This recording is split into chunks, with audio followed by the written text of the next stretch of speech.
Acts 2, 1 through 21.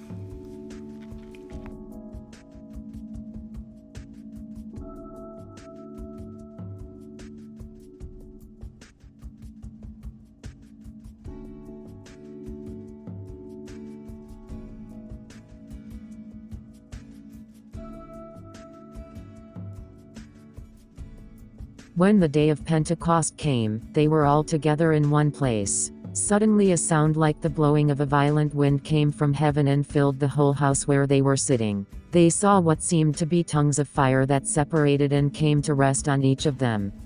And they were all filled with the Holy Ghost and began to speak with other tongues as the Spirit gave them utterance. Now there were staying in Jerusalem God-fearing Jews from every nation under heaven. When they heard this sound, a crowd came together in bewilderment, because each one heard their own language being spoken.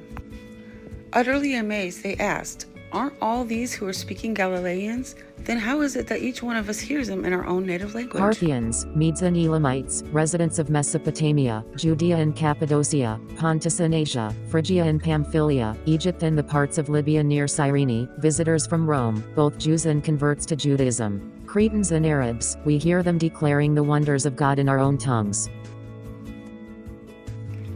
And they were all amazed and were in doubt, saying to one another, "What meaneth this?"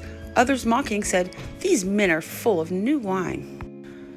But Peter, standing up with the 11, lifted up his voice and said unto them, "Ye men of Judea, and all ye that dwell at Jerusalem, be this known unto you, and hearken to my words.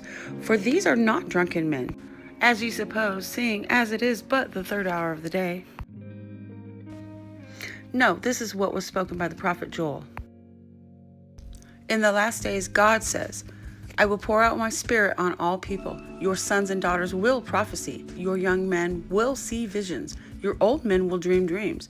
Even on my servants, both men and women, I will pour out my spirit in those days, and they will prophesy.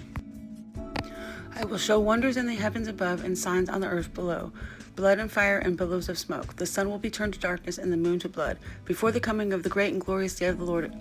And everyone who calls on the name of the Lord will be saved.